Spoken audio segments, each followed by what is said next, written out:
right. And so again, welcome to program this evening. Looking forward to it. Just going to give a brief introduction about Andrew, and then he'll take over. Moles or nipples or moles. And just as a friendly reminder, please mute as well. We'll have questions and answers at the very end. So, all right. So Andrew Struck has served as the director of the Planning and Parks Department of Ozaukee County for over 15 years, and he has more than 20 years of experience in park and trail development, natural resources, and ecological planning, protection, restoration, and management, Great Lakes fish and wildlife habitat, environmental policy, and education. He has a master's in applied ecology, regional planning from Indiana University, Bloomington, and a bachelor's in molecular biology, that's a mouthful, from the University of Wisconsin-Madison. Throughout his career, he has worked on collaborative, large-scale intergovernmental park, trail, and natural resources planning, protection, restoration, and management issues, while securing over $20 million in ecologically focused grant funding for the Ozaukee County Planning and Parks Department, including development of the Ozaukee Interurban Trail and the creation and development of the Ozaukee Fish Passage Program that has received approximately $14 million in grant funding since 2009 and honored with the National Association of Counties Achievement Award in 2011. Andrew also serves on several planning, tourism, ecological, and environmental nonprofit board of directors, including past president of the Milwaukee Audubon Society and Wisconsin Audubon Council, treasurer of the Ozaukee County Tourism Council, and board member for the Southeastern Wisconsin Watershed Trust, and friends of the Cedarburg Bog. Andrew has received several awards, including the Planning Initiative Award from the National Association of County Park and Recreation Officials, Achievement Award from Bluebird Restoration Association of Wisconsin, the Grafton Chamber of Commerce Distinguished Service Award, the Port Washington Chamber of Commerce Outstanding Achievement Award, and Gathering Waters Land Conservation Leadership Conservationist of the Year Award. And he has done a program for us many years ago, so we're so excited to have him back tonight. And Andrew, feel free to take over. Thank you again. Thanks so much, Jasmine. Thanks also, Karen, for the original invite, and thank you everybody for attending tonight.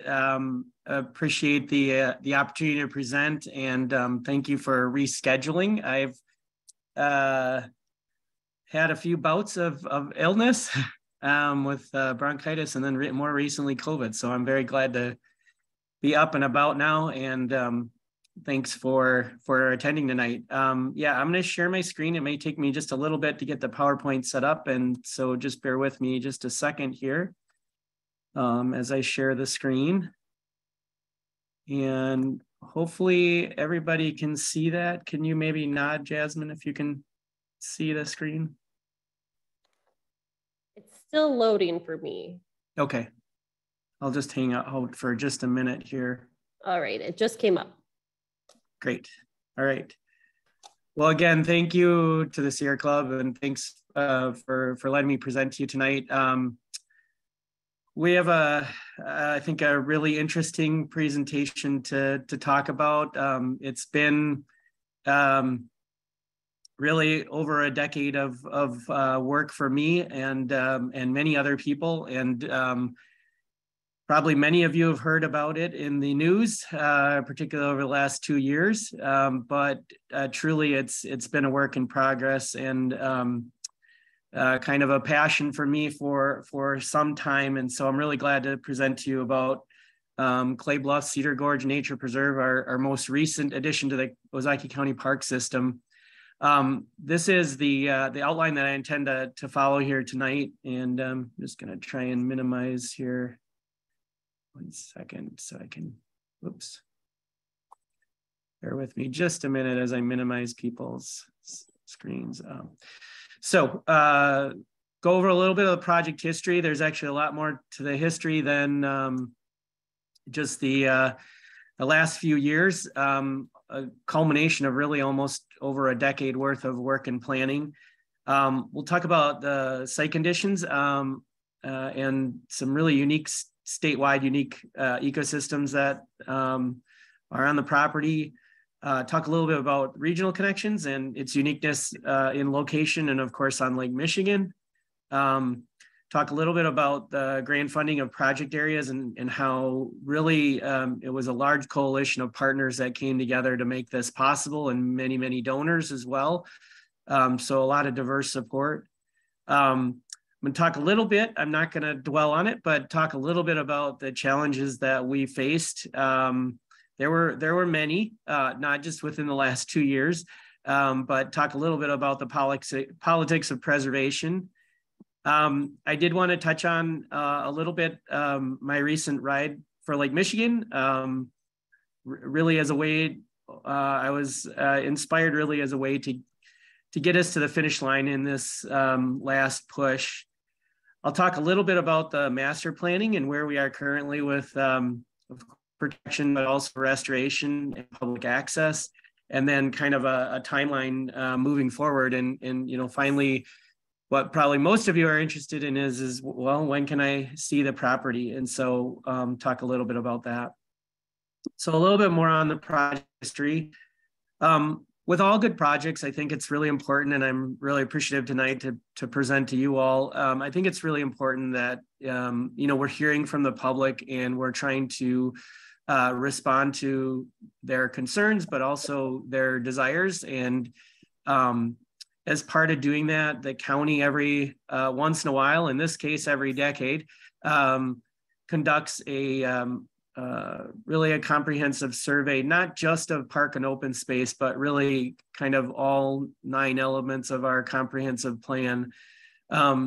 But I wanted to focus a little bit on those results from the park and open space plan survey. And I highlighted a few here in yellow, but I just wanted to say quickly, the numbers that you see there are the percent respondents kind of in favor of that. And then also the fact that we've done this essentially exact same survey, excuse me, in 2010 and then again in 2020. So many of the questions were the same, and we could actually use them as comparison. So one of the things I just wanted to highlight again are the ones in yellow, and you can see preserving open space, protecting natural areas and wildlife habitat, ranked very significant. I mean, 3/4 of the county, 74% in 2010, and it only increased in 2020 to 85%, feel that this is a top priority for future funding. And then there's some other ones, public access to rivers, streams, and lakes, in this case, Lake Michigan. Again, very high percentages, and this one climbed quite a bit from 48% to 66% in 2020. Protecting natural areas adjacent to county parks, which we're going to be talking about, and also acquiring parkland for passive recreational uses. You can see some of the other ones there with regards to the interurban trail and so forth, but those are the ones I wanted to highlight. So with that, good input from the public. Well, we adopted and then we revised and readopted in 2011. We actually adopted our current park and open space plan. And just as a side note here, we're currently working on the update to the park and open space plan. So if you have any interest whatsoever in being involved or being in touch with meetings or anything, please reach out to me because we are going through that update. And this park and open space plan for the county really serves as our guide and really the way in which we can start the process of doing great things like acquiring Clay Bluffs Cedar Gorge. So the public opinion survey was really incorporated into this park and open space plan. And from that, one of the major recommendations was 5 areas that the county would focus in acquiring lands. And they were 5 project areas, and they largely were around both existing parkland and then also existing natural areas. And so here outlined in white, you can see that park and open space plan area that we incorporated into the park and open space plan back in 2011. And that was to be a focus area, priority area for acquiring it. We referred to it as Lions Den Gorge Nature Preserve Project Area. So you can see there in green, both Lions Den Gorge Nature Preserve and also the Fish and Wildlife properties in green that are adjacent to it. But then you can see to the north, this area was part of our project planning for what is now Clay Bluffs. And so this became a really important thing. At the same time, we started talking to the DNR and other partners about, our interest, our desire in acquiring the property, trying to relay more information to them, trying to find out funding that would be available through the DNR for acquiring it. They were doing some of their own research.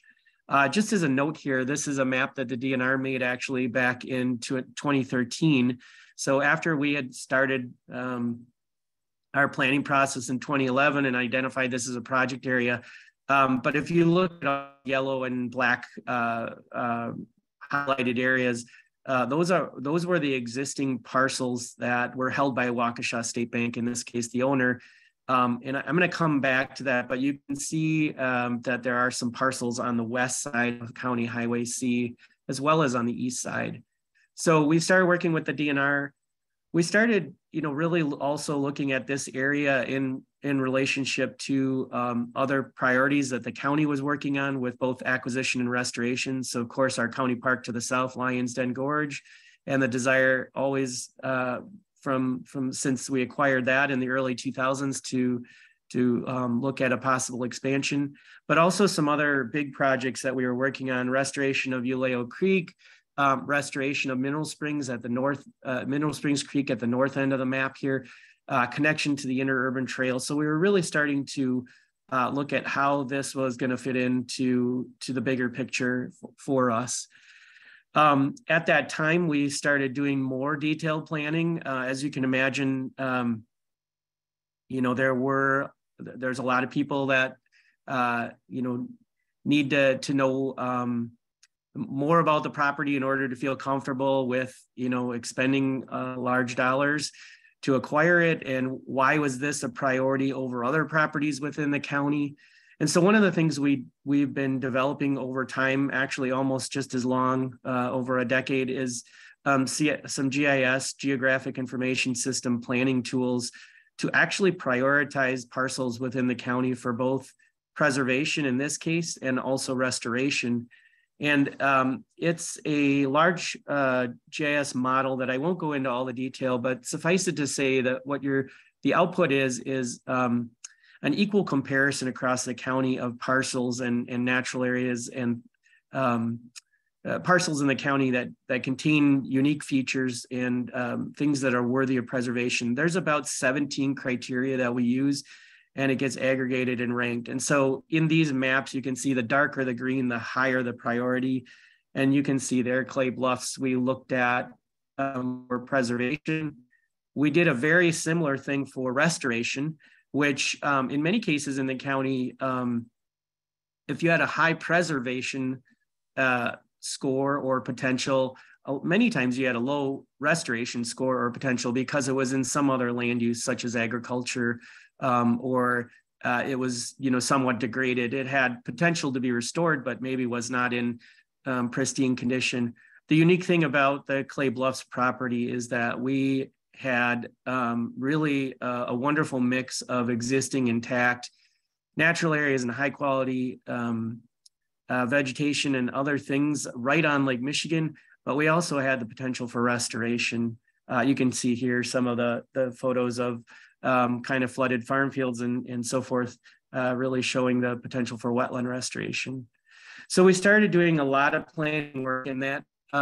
Ultimately, we started looking more detailed and working with the landowner, Waukesha State Bank, and at that time, working very closely with the Ozaukee Washington Land Trust to help us negotiate and work with the landowner.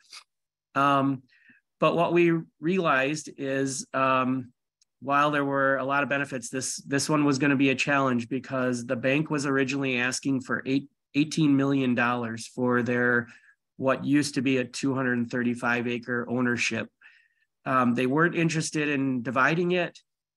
They were interested in selling it. And of course, they were interested, again, the bank being a really good partner, but they were interested in the bottom line, and they were interested in getting the highest and best use from their sale. So at $18 million, we were thinking, boy, this is going to be very challenging to try and acquire.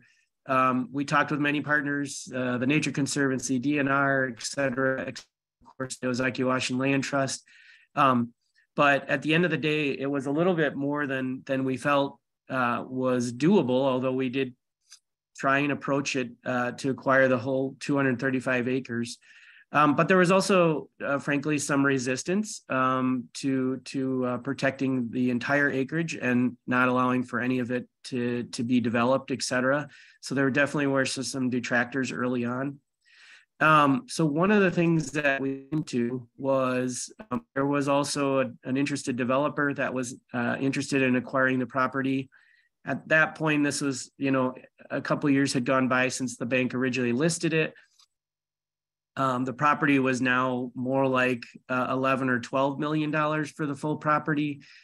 And there was an interested developer that was interested in doing a conservation subdivision that would retain the highest and best features of the property. And so that is actually what you can see here in the light yellow outline. That was our original acquisition parcel, albeit very oddly shaped, right? Because that was going to preserve the high quality natural areas and of course the Lake Michigan shoreline. And it was about 101 acres. And then the rest of the land would have been used for development and also a vineyard, because he was planning on having a winery on the property. So this got a lot of traction. It was appealing to many folks that weren't just interested in the preservation aspect. It did take into account, preserving the highest and best existing areas, high quality areas. But what it didn't allow for was really any buffer. We still had a lot to work out in the development, et cetera. At that time, so now we're talking about probably around 2015, 2016, the county applied for a very competitive grant called the Coastal Estuarine Land Conservation Program Grant. It's through NOAA, excuse me. And it's a grant through the National Oceanic and Atmospheric Administration, and it funded large-scale acquisitions and to the tune of an award of $1 million. And so, in talking with the developer about this recent proposal, we negotiated a deal with the land trust that we would be acquiring that 101 acres from him for a $2 million price tag. And he would come up with the remaining 10 million for the rest of the property that would allow for his development and so forth. So that seemed much more doable. We applied for the Coastal Estuarine Land Conservation Program grant. It's a long turnaround. We actually applied in early, I think, 15, and we were part of a fiscal year 2016. But you can see on the bottom of that little and there, we were just one of two grants that got awarded, one in Ohio and then ours, and to the tune of $1 million. And at that time, as I mentioned, we were talking to the DNR, and they were interested as well through the stewardship program. And so the land trust helped as well. And we put in a proposal to stewardship, or a grant to stewardship, for a $1 million request that would match the NOAA grant that the county had received. And we were really very much thinking that this was, very possible. What transpired over the next couple of years was that, bottom line, that the developer could not come up with acquisition dollars to acquire it that way. We did secure $2 million, and we had it ready in the waiting to acquire our 101 acres from him, but we couldn't acquire the full $12 million property from the bank. And the bank did not want to subdivide, even though we talked to them many times. So we had essentially 2 years. We had to use the funding by January of 2019. Otherwise, the funds would expire and we'd have to return them. And unfortunately, that's exactly what happened. The developer couldn't come up with the acquisition dollars. We were unable to raise that this first go around. And we ended up losing the NOAA grant and the stewardship grant for $2 million. What was somewhat ironic at the time is, if you recall, I mentioned there was some property on the west side of County Highway C. And we had talked to the developer about the possibility of acquiring some of that land for restoration and preservation, and he was open to that. And so while we were still negotiating with him and before we lost the other grants, we submitted a U.S. Fish and Wildlife joint venture grant to acquire 29 acres on the west side of County Highway C, which was also an effort to, really get him over the finish line with acquiring the whole property. Ironically, it was the day after we learned that we were going to lose the NOAA funding and the stewardship funding for $2 million. Literally the day after, I got an email from the Fish and Wildlife Service saying that we were awarded our joint venture grant for the 29 acres on the west side of the west side of the full property. The award amount was relatively small, but still a large chunk of money at $300,000. And that really, you can see that I say that really saved the day, because that was, that foot in the door, if so to speak, is kind of the only thing that kept this a viable project moving forward. There was a lot of moving pieces going on, but we had just lost $2 million. The developer can come up with their money. The bank was actively looking at, selling it elsewhere and not dividing it. But we had this $300,000 grant.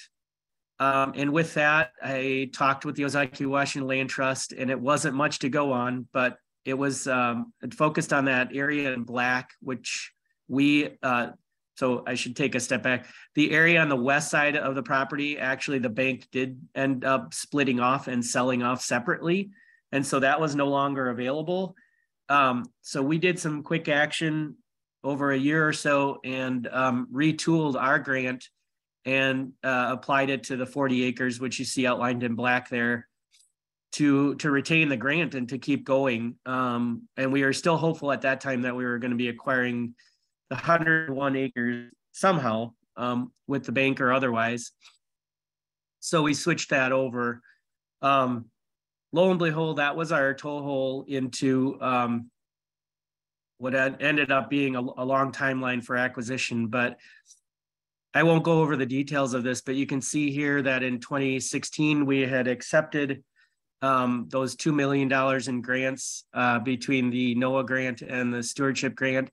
They subsequently expired in 2019, but we had our toehold grant, the U.S. Fish and Wildlife joint venture grant for $300,000, awarded the very next day after we just learned that we had lost those grants.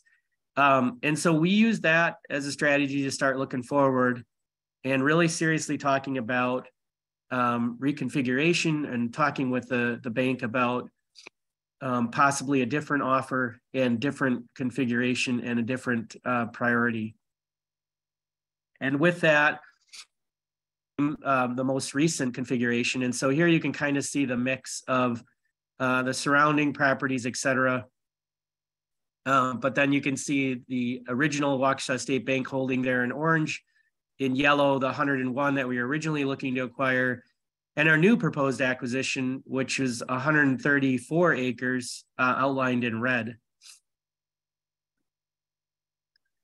So I want to talk a little bit about the statewide unique ecosystem, because that really is what drove this property and acquisition from the beginning. And so, putting together a good package of everything that we could identify on the property, any inventories that we could look at, et cetera. But of course, the big ones were the obvious ones, and that was, it was 134 acres. It had 3/4 of a mile of Lake Michigan shoreline. It was just north of an existing county park that was highly visited and highly, liked. And so, we went back to our park and open space plan and made sure that it had, we could identify and really quantify the unique features. Excuse me a second. So in this case, we're talking about the primary environmental corridors, which were identified in our park and open space plan as protection from development and protection specifically by the county. Excuse me. So you can see in the small map where it's out kind of that orange color, that's kind of meaning acquisition by the county. So this would protect, of course, the primary environmental corridor right along Lake Michigan.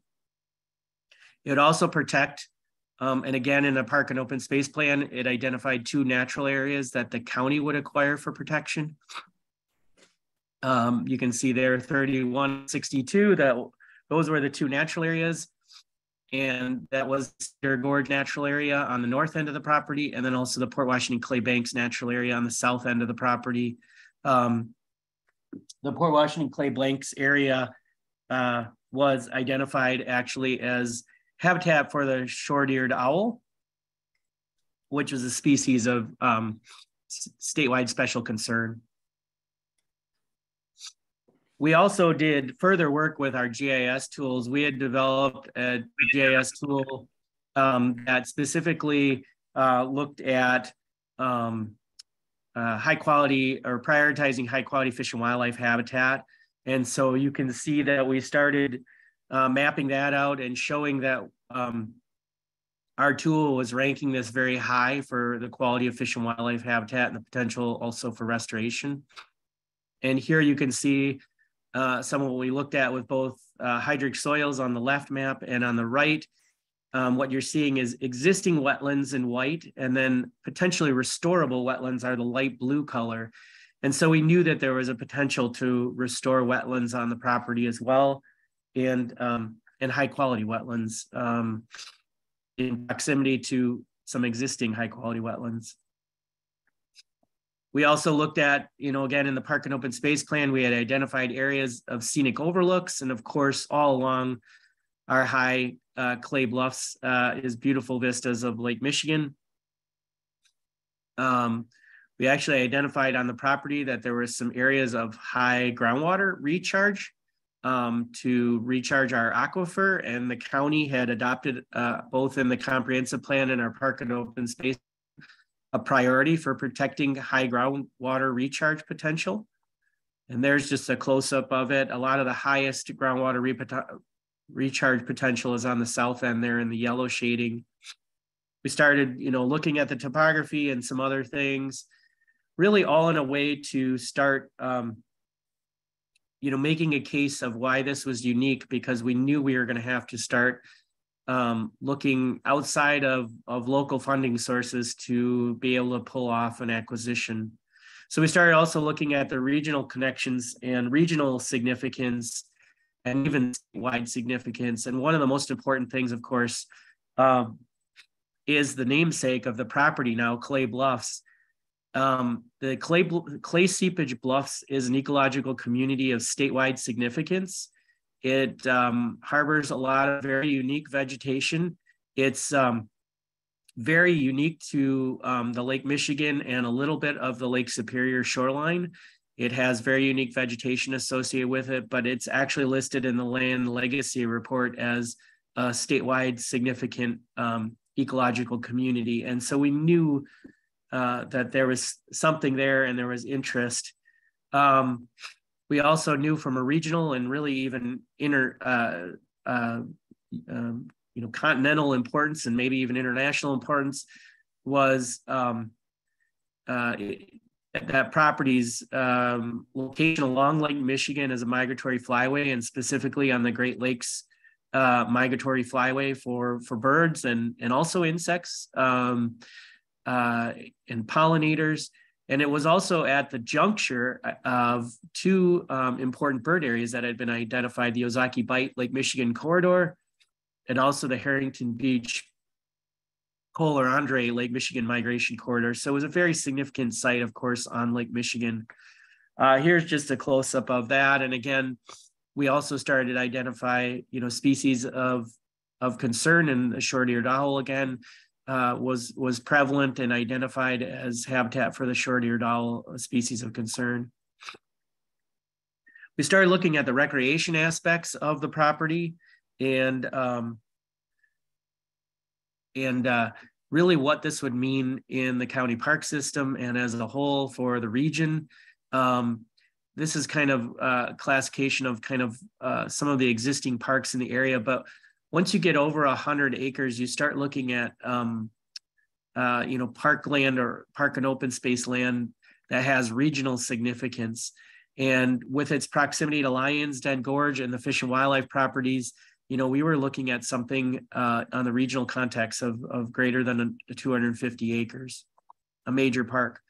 We continue to look at and prioritize how we could show connections to the Ozaukee Interurban Trail, which has linkages throughout the region and is extremely well used.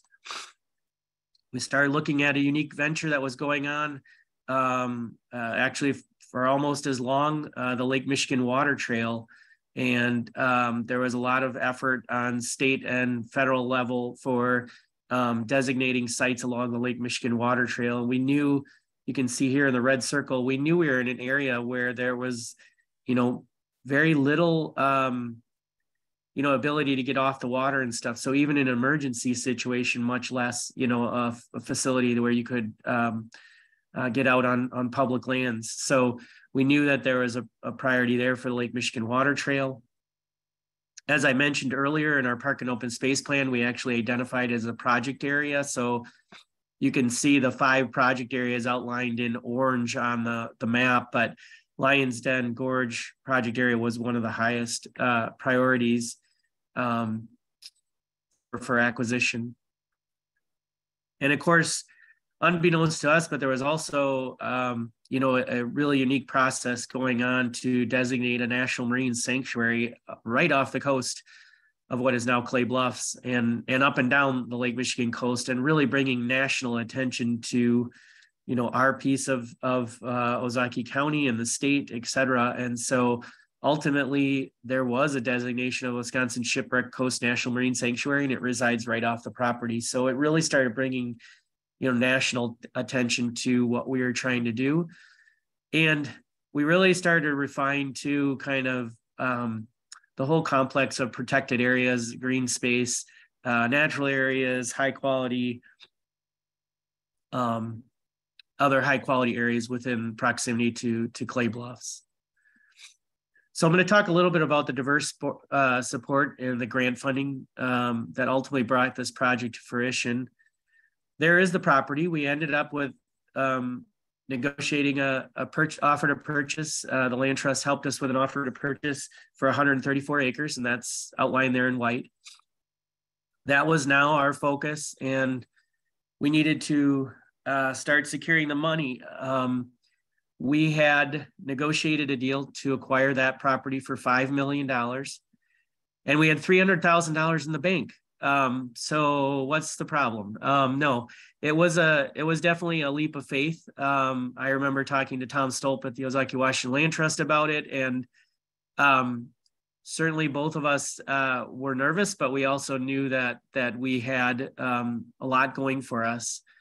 And so with that, we started down the way of a formal partnership, obviously with the Ozaukee Washington Land Trust, with the idea that each of us, the county and then the land trust, each would try and secure half the necessary funding to acquire the project.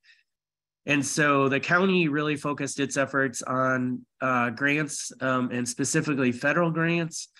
And the land trust really started to kick off its campaign efforts in private donations, foundations, and namely the stewardship grant, which was going to be a big part of the funding here. So in this mix on the map that you can see, all the different shading is how we ultimately ended up funding this. There are 3 grants from the U.S. Fish and Wildlife Service, different nationally competitive programs that we competed for, and actually, we're just one of 5 funded in the nation. So we knew we had some important things to say about the property. In addition to the Fish and Wildlife Service, we got a grant from NOAA, although much smaller than the $1 million grant we had originally had. We also secured funding through the U.S. Forest Service. And so those are all represented here as ultimately our federal partners that came together. And the last one was a DNR EPA grant. It was actually a funding through the EPA that helped us get to a little over half of the acquisition costs. And we are hopeful that at that time, with the Land Trust working very hard on securing a stewardship grant, that would bring in the other half of what we needed. So half in federal funding acquired through all these federal partners, and the other half funding secured through the Land Trust, stewardship, and donations. So we were at about $2.6 million in federal funding, and the outlook looked really good. We ultimately did end acquiring it in August, but I'm going to take a step back and just talk a little bit about what happened at that time before we got to acquisition. Ultimately, the Land Trust will hold a conservation easement on the whole property, and we are working on master planning, which I hope to get to here shortly here. So the funding challenges, the politics of preservation. So I won't go into a lot of detail, but I do want to say where we were at. At that time, we were expecting a stewardship grant, remember, from the Knowles-Nelson Stewardship, and the Land Trust was the lead on that and working very hard and actively on that. And then kind of the bottom started to drop out because with a dollar amount that large, the stewardship grants all need to be approved by the Joint Finance Committee at the state level. And the state started to say, well, or the Joint Finance Committee, I should say. So this came with a full recommendation from the DNR to fund it in full at $2.3 million from the DNR, and the secretary submitted to the Joint Finance. And at that time, then the Joint Finance said, we're not comfortable with that, and kicked off a series of meetings over a year that stalled. And then subsequent to that, almost at the same time, a private buyer showed up and started suggesting that they were interested in acquiring the property, particularly if the Land Trust and the county weren't able to secure the necessary funds to do so. And it was looking rather bleak at the Joint Finance Committee. And again, the private buyer talked about a very different vision for the property where, again, we'd be back to a little bit of development and a little bit of conservation, although that conservation wasn't even necessarily going to be publicly accessible. And the Joint Finance continued their, opposition to this, and really we couldn't get the grant to even be considered by the Joint Finance Committee for funding. And here our federal grants were starting to approach expirations again, and I had nightmares of losing another, $2.6 million in the process.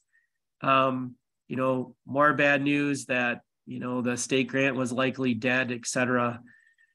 So the Land Trust and the county really, stepped up from there, and specifically the Land Trust made a huge commitment to, if we, never letting sight of the stewardship funding that was awarded, but also really gearing up to start securing private funding. And so with that, the Land Trust started a very significant campaign, many donors, contacts, a lot of effort. And that, subsequently the county also was working diligently, and we had recently secured part of the 2.6, but we didn't have it at the time. But we recently or secured that $450,000 grant from the EPA. The Land Trust is making a lot of headway on private fundraising. I started thinking, boy, I can't see this go south again. and thought, whatever it's going to take, so that was where I came up with the idea of riding around Lake Michigan to help fund the project, knowing that, my contribution was going to be very small in the scheme of things, but really wanted to bring attention to several projects in Lake Michigan. Ultimately, we were very fortunate to have had the governor and the DNR step in and figure out a way to fund us through what ultimately were ARPA funding, and secured a $2.3 million grant through stewardship. And that really gave us the full funding that was going to be needed. But at the time, we didn't know that. That came almost to the very 11th hour before we knew that, and so all hands on deck was for fundraising, and that was what I saw as a way to the finish line. And I thought that was going to be a necessity, and I started my journey riding about 1,300 miles in 21 days to support three causes. One was and probably the most important was Clay Bluffs, but I was really focused on projects that were allowing for public access to Lake Michigan, because it's something that I feel passionate about, but also that I thought was, sometimes missing in these discussions. I was fortunate enough to raise around $10,000, over 75 donors. It was a trip of a lifetime. I actually got to visit over 100 parks, 2 national parks, Sleeping Bear Dunes and Indiana Dunes, dozens of trails, countless of views of Lake Michigan. And I just want to give you a little bit of my journey, because while it was small in the funding scheme of things, it really started to bring the project into focus for me. So with that, anybody that knows me knows that I am not on social media, and I don't do a lot of blogging. But this gave me the opportunity to talk about my ride and everybody I met along the way, and all the great work that was happening all around Lake Michigan, and a priority for me. And you can just see here some of the sites. I actually started from home in Grafton and went all the way around. I did omit the small section through Chicago, although I might go back and pick that up at some point, but ended my journey at Indiana Dunes National Park. And it was 21 days where I actually got to write about it. And for anybody that wants to look that up, you can actually see it on my GoFundMe page. I kind of journaled it on a daily basis, and it was a lot of fun. It was a lot of fun for me. I thought I'd just give you a little opportunity, if this works, to ride along with me. And so you can see what I got to experience. This is right up the coast, up by Two Rivers, Manitowoc area. So some wonderful trails. Most of it was on road, but there were a lot of trails, and particularly in the Michigan area as well. Whoops, go back here and see if I can have a few others here. If I can. This was actually a wonderful trail system. This was one of my longest rides that I did. It was a 100-mile day. Fortunately, I had the sun on my back, but it was a wonderful regional trail system, which is probably the only reason I was able to make it that 110 miles that day, because it was after a lot of other rides back to back. And then this one's kind of unique. So this is as I was riding in Indiana, kind of approaching Indiana Dunes National Park, and just reminded me, excuse me, why I was doing this, really for Lake Michigan. So I want to finish here and hopefully quickly with just a little bit about the future and the master planning that we're doing. So here is where we currently are with the master plan.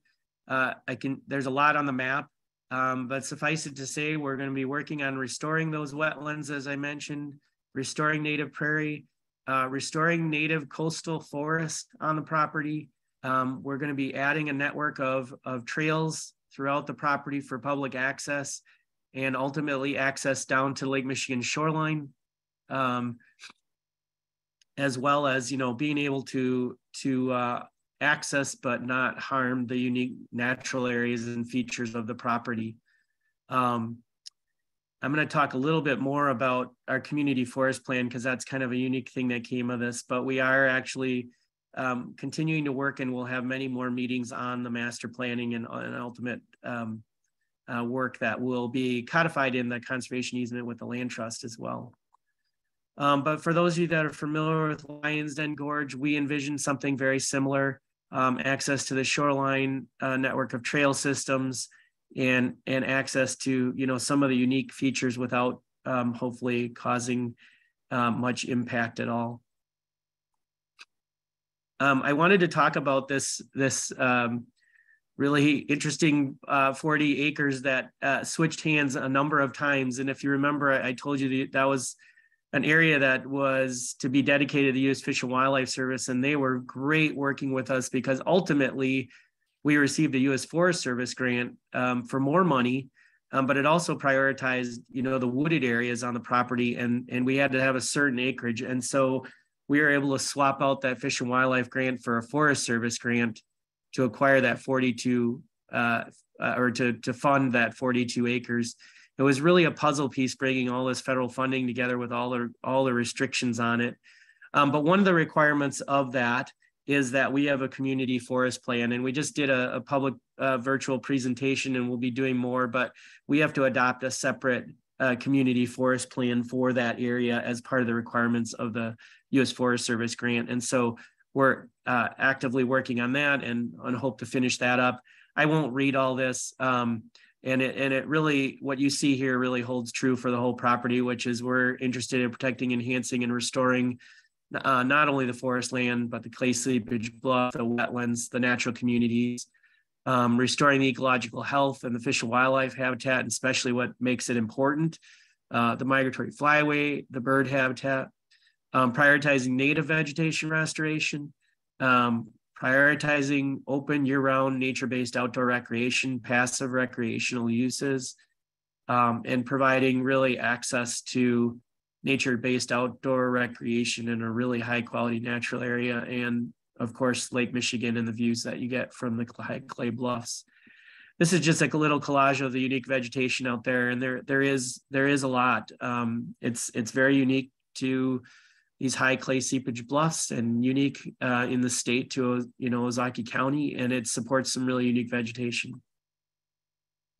Our other goals, immediate goals really are, but also ongoing, will be invasive species management. As you know and have probably seen, we've lost a lot of ash trees, and we'll be looking at restoration of that, particularly in the community forest area and those areas that we're going to reforest. And we're going to do that with native tree species and shrubs and so forth. And you can see a long list of natives that we intend to use. And we'll also be managing invasive species, other vegetative invasive species, buckthorn, honeysuckle, as well as anything else that we identify on the property. As I mentioned, we're also very interested in restoring these wetlands, and in fact, it's incumbent upon us as part of the acquisition grants that we got. And so you can see here in light blue that we'll be looking at restoring those potentially restorable wetlands to manage stormwater, reduce pollutant loading into Lake Michigan, ultimately sequester and mitigate air pollutants, because we'll be planting all kinds of variety of habitat and trees, enhancing the reptile and amphibian habitat, and that's getting a good idea of what we have, what's both existing and what we can enhance, and just reduce any habitat degradation by improving the habitat on the site. And so lastly, and I'm going to wrap up here, but I just wanted to talk a little bit about the timeline for public access and restoration, finally. And so we're going to continue our work on inventory of the property, make sure we know what we have and do as best a job and work with our partners to inventory everything on the property, not just the vegetation, but the wildlife, et cetera, that use this property. But we've already started down the path. Our master planning has been funded by grants that we secured during the acquisition process. And so that's been great to help with the master planning process. But we have also now applied for implementation money to implement the master plan. And so we're moving forward with that. And we're starting on the south end, which is why I'm showing you this blown up version. Our goal is first to provide access to the property, because that's the one thing that doesn't exist now, that we need to provide good, safe access before we can do much of anything else, or even allow access to the property. So we'll be focusing on some of those things, but at the same time, you know, some of our priority goals are to start that wetland restoration project, because that can be, you know, that ideally one of the first things that we start to address that, you know, might need heavy equipment. And when we talk about wetland restoration, we're largely focused in the existing farmland, the degraded area, not so much in the high quality areas, except where we're going to do vegetation planting. But, you know, large earth moving and stuff will largely be focused in the farmland area. So we're looking at restoring the wetlands, doing tree planting, restoring native prairie and wet prairie to the area, managing our invasive species, and all in an effort to also have public access. And so we're really focusing on this south part of the property, and kind of what we refer to that 42 acres now as the community forest program plan area. And here's a detailed timeline, but I can tell you this, right away after acquiring the property, we are already on the move to start kind of bringing some stability to the property. And so we planted the entire 80 plus acres of farmland into annual rye to start healing the soil and minimizing the introduction of invasive species. That happened right away in fall. We started, as I mentioned, to work on grant applications for the restoration and public access development. And we have a number of other pending or existing grants that are going to help us with some of the restoration work. We have both existing Forest Service grants for tree planting on the site, as well as some pending ones to help us do that. And again, both existing invasive species management grants and future ones where we hope to be able to start managing the invasive species that do exist on the property and areas. So just kind of wanted to end here. This was on my trip back after a long ride. I got to see home again. And this was my experience coming in. And for anybody that's ridden this stretch, coming through Milwaukee County, the wonderful network of parks that are along Lake Michigan in Milwaukee County. It really reminded me of why we are doing this.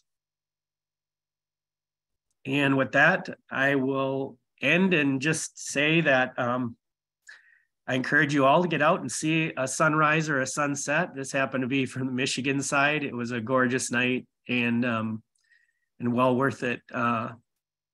Clay Bluffs is going to be a special place on Lake Michigan. So with that, I'll take any questions. And I guess I can, well, stop sharing here. Thank you so much, Andrew. It looks like you do have a couple comments and questions over here. Sure, I'll try and bring up my chat here so I can read along too. Looks like. Okay, go ahead, sorry. Yep, somebody on iPhone, it just says iPhone, said that they're not overly happy with the pavilion location and that they thought that the parking area would be off of Stonecroft. Yeah, so the location of the parking area and where that pavilion ultimately would be. So in the puzzle piece of funding, also the conservation easement, et cetera, it's restricting a lot of the property. And so we're really trying to consolidate where access and development, if you will, has to be on the property.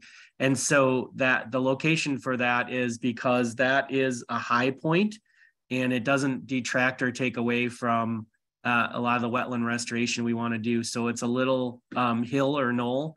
And it's also the 5 acres that we set aside for this type of development activity, because it is a high knoll and it won't take away from the restoration aspects, but it is that 5 acres is where we need to focus a lot of that effort, because that is not encumbered by the federal funding.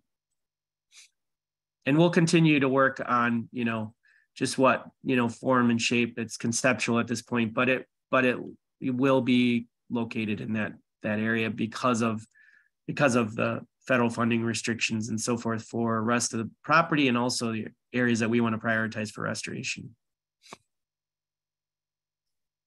Looks like that same person did some follow-up questions. So they asked, are they going to provide privacy to the existing homes? And how are they going to deal with traffic in front of few homes? Yeah, so there are existing homes within the town of Grafton there, and we have had some kinds of conversations with some of the landowners. And one of the things that we did in input already was move the trail system back away from the back, the back line of the property lots, so that public access will be more removed from those back property lines. There really isn't any home directly adjacent to the area that we're talking about for the parking. But yeah, it's definitely a challenge, but we'll continue to listen and work on how that plan comes together. But we have been listening, and again, we've already started to move, and we'll continue to try and create that buffer between private land holdings and the county's public land holding. Thank you. And then Steve P has a few different questions. They kind of all tie into each other. So the first one is, how many acres is the final acquisition? Yeah, 134 acres was the final acquisition. And then is there any chance of further acquisition to the north? It is in private ownership. We are still talking to folks, and it still remains within our project area for acquisition. And I know that there's interest with the land trust in continuing that discussion. So potentially, but again, willing seller, willing buyer kind of situation. So we'll continue to look at those opportunities though. And then it was also asked if you can show a screen map of the coastline from Port Washington south to Lions Den in this new property. So let's see if I can get share again.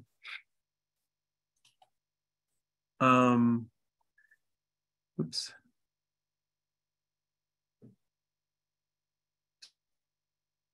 I think to see along the coastline, wasn't quite sure. Was it regarding the map or a photo?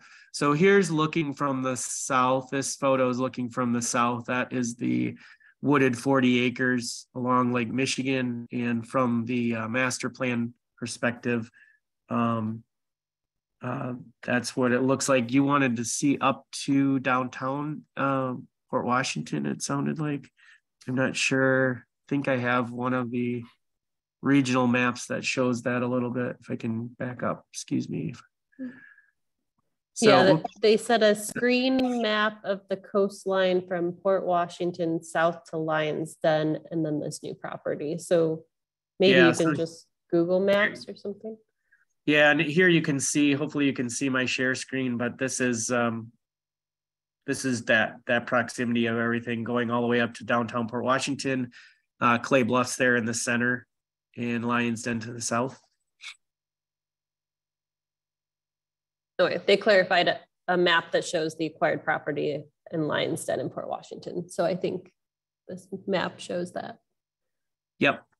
So the property is just north there. There's a little sliver of residential development in between Lion's Den and Clay Bluffs. And we are and did work with the city of Port Washington, and the idea is to connect to the interurban trail on a multi-use trail system that would go all the way to Lion's Den, as well as public access along parts of the development that are occurring in the city of Port Washington.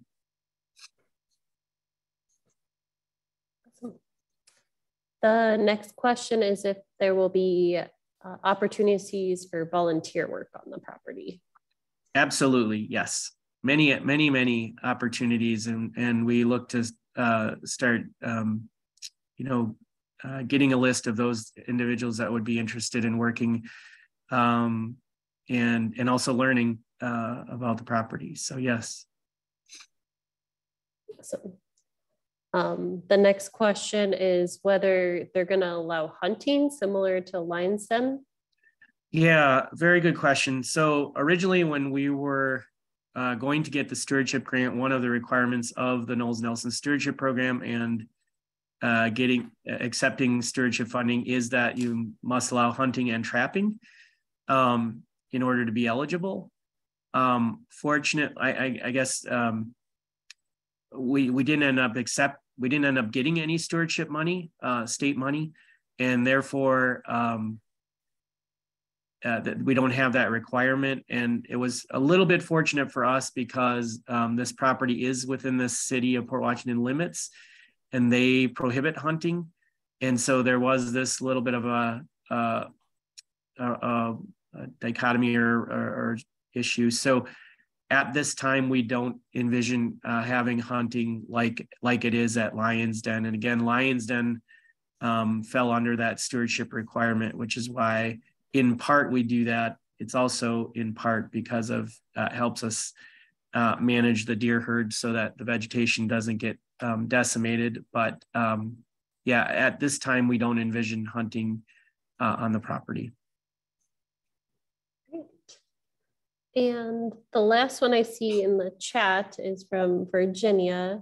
She says that the coalition overcame many obstacles to secure this project. So you mentioned many takeaways, but if you can offer a few takeaways about advocacy for land and water conservation. Sure, there probably are many that I will forget, but it's so one of the things that this project brought about was a pretty high profile, and it got elevated to the state level and even at the federal level. Our federal partners wanting some assurances from the state and the funding and so forth. So one, of course, important always to talk to your elected officials, but don't forget about talking to your local elected officials. We had important meetings at the town of Grafton, at the city of Port Washington, and certainly the county board. And so, be an advocate locally, and do what you can to make sure that, your concerns are heard. A lot of times local officials don't hear often from folks. And so it doesn't even take sometimes a lot of people to make a difference. And I would also say, I know a lot of people roll their eyes when they think about planning or being involved in that, but I will say that it really sets the stage for a lot. And so try and get involved in local planning and have your voice heard for what's important to you and people make sure that stuff is getting reflected in these plans, because at the end of the day, it makes a huge difference. And there were multiple meetings that I know that I had to present to the county board, and if not for some active residents and continuing to support our planning efforts, this could have been derailed a long time ago. So speak up locally, make sure your elected officials know what's important to you. There will be times when it's important to speak up at the state level as well. And then I guess also just get involved where you can. For us, being able to show how this is going to get managed and worked on with volunteers and be a research and education venue also is important. So try and stay involved locally. That was the last question that we had in the chat, but does anyone have any other questions? It's easier to unmute. You can also unmute, or you can put it into the chat. I don't know how the saying goes, I forget, but every little bit helps, right? So I knew my bike ride wasn't going to make the difference in funding the project, but more importantly, I think it started to raise attention. And as much as my bike ride, there were many other efforts, right? There was Girl Scouts that were doing lemonade sales and stuff like that. So never feel like you can't make a difference.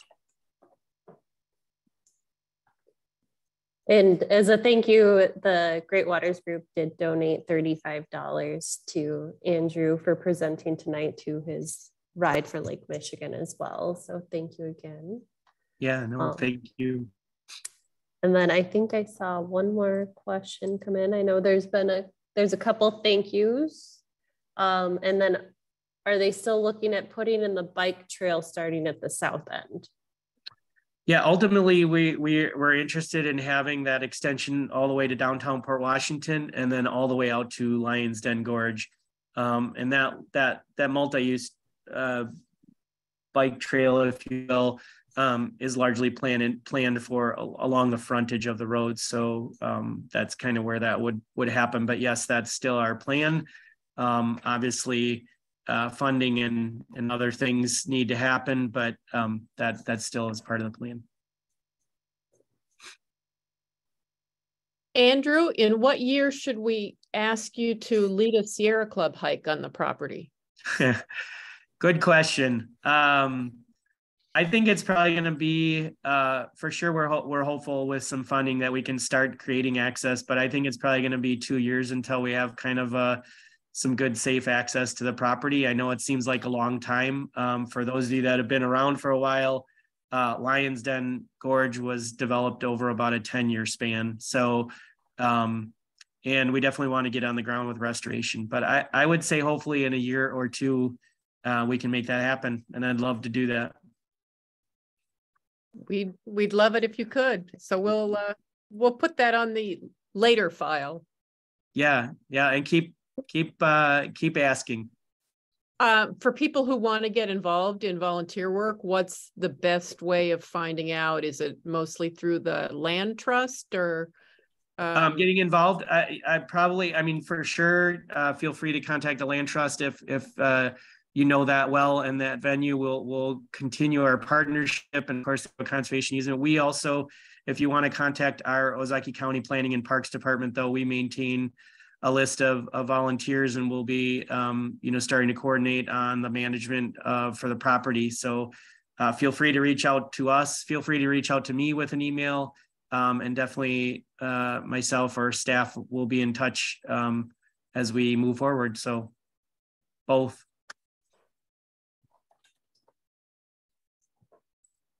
And I can put your email in the chat. Do you want me to use the one, your Ozaukee County one in the chat? Yeah. astruck@co.ozaukee.wi.us. Yep. And I did put your GoFundMe link in the chat for people too. So. Oh, thank you very much. There's lots of thanks for all of your hard work and dedication in the chat. Sorry, I didn't mean to cut you off. No, and I was just going to say, any of the funds that are raised now, obviously we've acquired the property, really are going towards the restoration of the property. So it'll go to good use. Thank you again for the opportunity, and yeah, really appreciate it. And please stay in touch if there is anything I can do, or if you're just wondering what's going on. we'll have many more public meetings and, talk about the planning. We hope to continue to do that over the winter months and hopefully start working towards some of the restoration as soon as next year if we're lucky. Great.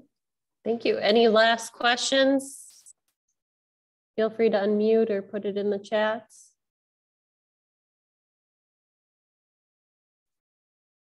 Looking like that's it. Lots of, like I said, Virginia just said this is also an important piece in climate resilience.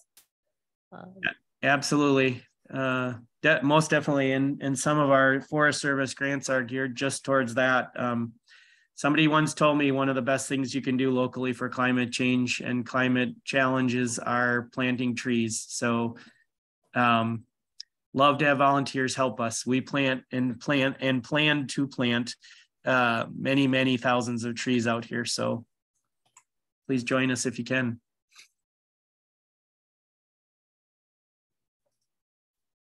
Awesome. Thank you again for presenting tonight and for rescheduling. Yeah, thank you for having me. Thanks for accommodating virtually. And thank you all for the good questions and keep them coming. This is just the beginning of our process. So. And then once I have the recording, I'll pass that along to everybody, to you, Andrew, as well. So. Thank you. Thank you, Andrew. We're fortunate to have somebody as expert as you working so close to us. Thank you.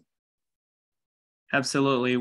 I've got a good team of staff and a lot of really good hardworking partners, no doubt. So it's a pleasure for me to be able to work with all of them. And I'll put in a plug also that I met Andrew in the summer because he was leading a Natural Resources Foundation canoe trip on the upper Milwaukee River. So he gets to do fun things besides the boardroom stuff too. I urge you to check out his canoe trips there if you're NRF folks. Yeah, we plan on running it again this year. So please look us up. We'd love to have you join us. It's a good day of birding. Those of you that like to bird, it's a good day just to learn about what's going on along the Milwaukee River. So yeah, I'm always glad. And our department does a lot of, field trips and things. So please reach out if you have interests. I have a question. Would you do the bike ride again? Absolutely, in a heartbeat. It was one of the most special things I did. It was very meaningful to me, and it was also just a great ride. So I would do it again in a heartbeat. In fact, I'm somewhat contemplating a ride out to Washington, D.C. and maybe make that an effort too. Not only something that we feel passionate about, like the Great Lakes, but also hopefully to visit my daughter who's in Washington, D.C. So that might be my next trip. Great. Amazing. It looks like Virginia has her hand raised. I was just going to make a comment that it was interesting that you said you finished at the Indiana Dunes, and I wondered if you knew about the advocacy, the spectacle type advocacy that Jens Jensen did to secure the Indiana Dunes back when, that was, I forget the exact years, but he staged something there that somebody compared to what we would, I don't know, it was kind of a wild analogy, but that included Woodstock as that they had such a performance based whatever, that he organized the whole thing apparently. That Yeah. friends of the whatever, do you know about that? I had heard about it. I don't know all the details, but I had heard about it. And it's funny to me, I mentioned that I got to see over 100 parks and some of these. When you dig in, there's such a rich history to these places and the people that make a difference in protecting them. I mean, everything, I met some folks just, with their town park, and I was telling them what they were doing, and they were saying how important it was to protect some land in the town along Lake Michigan, and there was no other place. And so, yeah, it's a really rich history of efforts. But yeah, I did know that about Indiana Dunes, and it started out as a lakeshore, and then ultimately now a national park, and so there's been a lot of efforts. Yeah.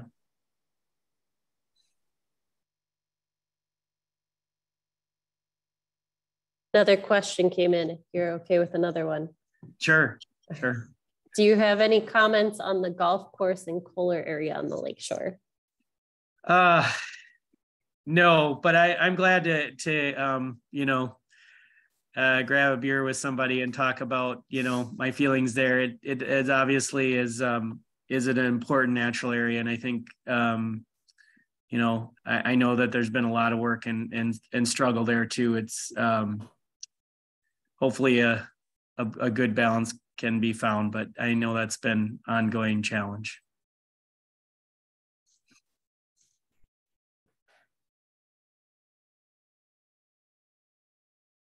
All right.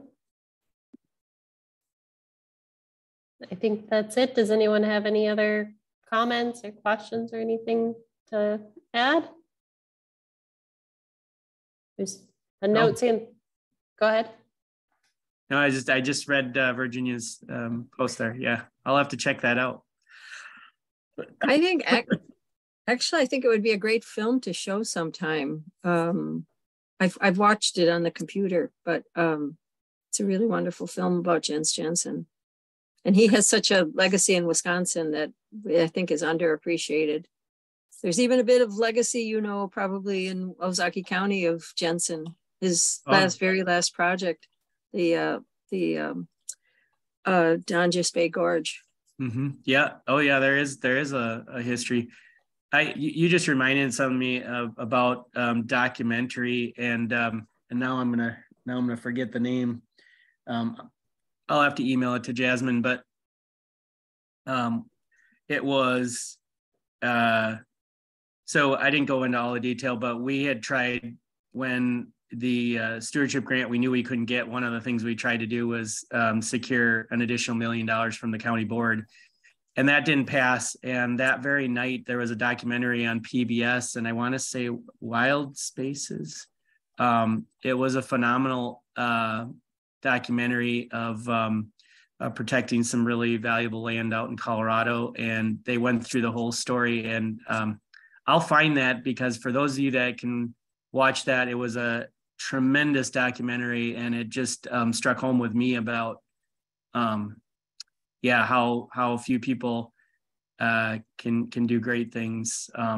They raised some ridiculous amount. I forget what it was, $50 million in 24 days or something. It was incredible. So I will try and find the name of that. I'm blanking right now. I apologize.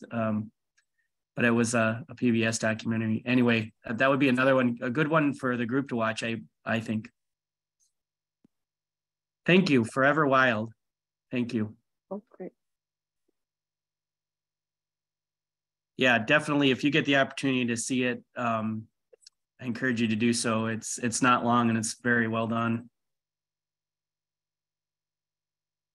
It's very inspiring. It after what I thought was another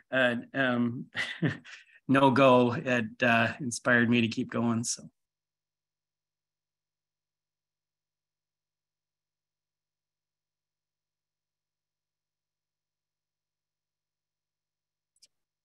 All right.